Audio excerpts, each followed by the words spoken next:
आप जानते हैं कि खेत को बिना जोते हुए भी फसल उगाई जा सकती है और मजे की बात यह है कि इससे पैदावार भी बढ़ती है, मिट्टी की सेहत भी सुधरती है और खेती की लागत भी कम हो जाती है। तो आज के इस वीडियो में हम बात करेंगे एक ऐसी फार्मिंग टेक्निक की जिसको कहते हैं नो टिल फार्मिंग, यानी बिना जुताई की खेती, जो दुनिया भर में तेजी से लोकप्रिय हो रही है।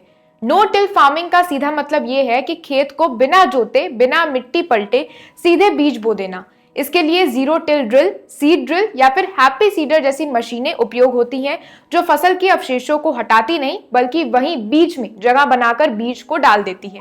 इस तकनीक को अपनाने के कई बड़े फायदे हैं। सबसे पहला फायदा है कि मिट्टी की सेहत में सुधार होता है। जुताई न करने से जमीन की ऊपरी परत सुरक्षित रहती है और इसमें मौजूद केचुए, माइक्रो ऑर्गेनिज्म और जरूरी जीव सक्रिय रहते हैं, जो मिट्टी को स्वाभाविक रूप से उपजाऊ बनाते हैं। दूसरा फायदा यह है कि इसमें पानी की बचत होती है। बिना जुताई वाले खेत में नमी लंबे समय तक रहती है, जिससे सिंचाई की जरूरत कम पड़ती है और पानी की बचत भी होती है। तीसरा फायदा यह है कि इसमें खेती की लागत भी कम होती है, क्योंकि हल नहीं चलाना पड़ता है, डीजल भी कम लगता है, मजदूरी कम लगती है और ट्रैक्टर का कम खर्चा आता है। ये सब मिलाकर 20 से 35% तक लागत घट जाती है। इसके साथ ही मिट्टी का कटाव रुकता है और मिट्टी की संरचना भी खराब नहीं होती है। ऊपर से नो टिल खेती कार्बन को बांध कर रखती है, जिससे पर्यावरण भी अच्छा प्रभाव पड़ता है। अब समझते हैं कि ये तकनीक खेत में लागू आखिर कैसे होती है। फसल काटने के बाद खेत में मौजूद ठुंड या फिर अवशेषों को हटाया नहीं जाता। फिर जीरो टिल ड्रिल या फिर हैप्पी सीडर जैसी मशीन खेत में चलाई जाती है, जो अवशेषों के बीच में ही एक छोटा स्लॉट बनाती है और उसके अंदर बीज और उर्वरक डालकर तुरंत मिट्टी से कवर कर देती है। खरपतवार नियंत्रण के लिए हल्के हर्बिसाइड या मल्चिंग का उपयोग इसमें किया जाता है। अवशेष ऊपर होने की वजह से मिट्टी ढकी रहती है, नमी इसमें बनी रहती है और पौधों की जड़ें आसानी से फैलती है। भारत में ये तकनीक, आपको बता दें, पंजाब, हरियाणा और पश्चिमी यूपी के धान गेहूं चक्र में बेहद सफल रही है। राजस्थान, बुंदेलखंड जैसे सूखे क्षेत्रों में भी किसानों ने कम पानी और कम खर्च में अच्छी पैदावार हासिल की है इससे। मध्य प्रदेश, छत्तीसगढ़ और महाराष्ट्र में दालों, सोयाबीन और कॉटन के साथ इसका उपयोग भी बहुत अच्छा रहा है।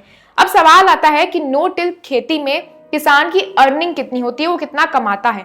कमाई दो तरीके से बढ़ती है, एक खर्च कम होने से, दूसरा समय और मेहनत बचने से। औसत रूप से देखा जाए तो नो टिल अपनाने वाले किसान प्रति एकड़ लगभग 2000 से 3500 रुपए तक डीजल, मजदूरी और ट्रैक्टर खर्च में बचत करते हैं। इसके अलावा नमी बेहतर रहने और मिट्टी की गुणवत्ता सुधरने से फसल उत्पादन में भी 5 से 12% तक की बढ़ोतरी देखी जाती है। कई इलाकों में किसानों ने बताया कि शुरुआती 1-2 साल बाद पैदावार स्थिर हो जाती है और कुल मुनाफा प्रति एकड़ 3000 से 6000 रुपए तक बढ़ जाता है।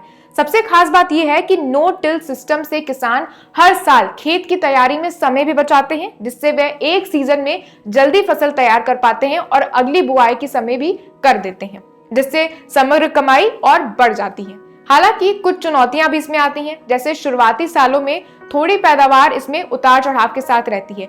कुछ क्षेत्रों में मशीनों की उपलब्धता और किसानों में नई तकनीक को लेकर इसमें संदेह रहता है। लेकिन जब फायदे सामने आते हैं तो किसान इसे धीरे धीरे अपनाना शुरू कर देते हैं। तो अंत में हम यही कहेंगे कि नो टिल फार्मिंग भविष्य की स्मार्ट खेती है। इसमें कम मेहनत लगती है, कम खर्च होता है, मिट्टी की सेहत सुधरती है और कमाई भी स्थिर रूप से होती है। अगर आपने अभी तक इसे ट्राई नहीं किया है तो आने वाले सीजन में अपने खेत में इसका एक हिस्सा जरूर प्रयोग करके देखें, आपको खुद फर्क महसूस होगा। अगर वीडियो अच्छी लगी हो तो लाइक करें, चैनल को सब्सक्राइब करना ना भूलें।